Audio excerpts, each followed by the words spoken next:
Hey guys, I'm Joe, and today I'll be showing you how to make a house beat in Logic. We're doing this by using the sounds from Drummer and some of the preset sounds used.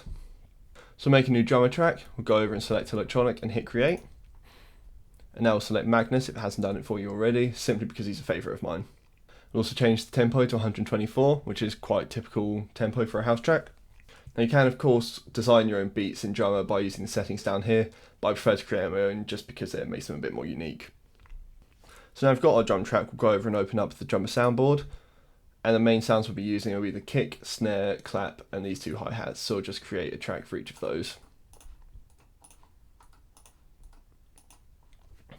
Now it's generally a good idea to separate the MIDI notes onto their designated tracks for mixing and editing purposes.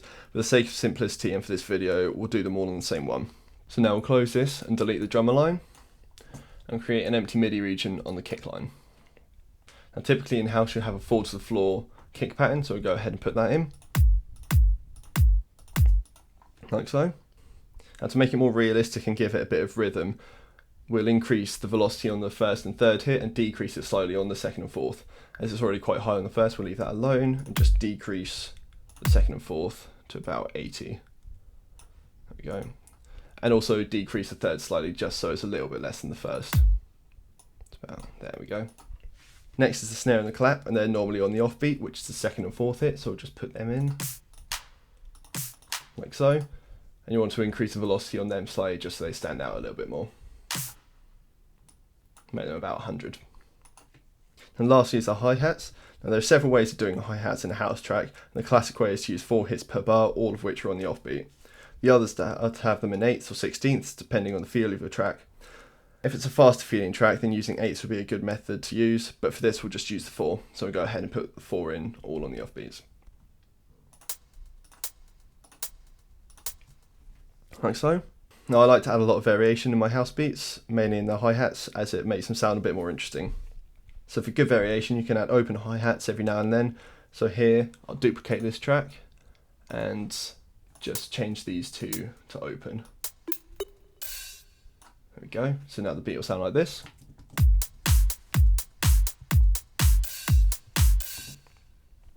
So it's still fairly basic, but it's coming along quite nicely. Fills are also very important to use as they signify a change in the song. You can either have short fills halfway through a verse or a chorus lasting for just one beat, or larger ones to end the whole section using 2 beats or even a full bar. With the smaller fills it's important to work the extra sounds around the original beat. So add some extra snare hits either side of the original, and same with the hi-hats. In my fills I tend to use a lot of snare, occasionally some toms, but mainly focused on the snare as it makes it feel like it's building up to something. So I'll duplicate these 2 bars and add a short fill at the end of the 4th bar. So go along and we'll delete the snare and the clap. So just add some snare hits here.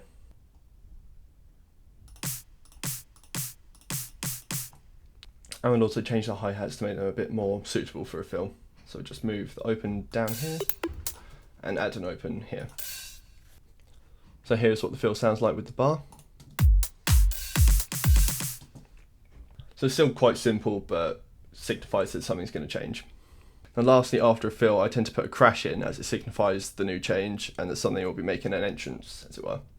So we'll copy these 4 over, like so. And at the start of the 5th bar, we'll put in a crash. So here's some of the beat with the fill and then the crash.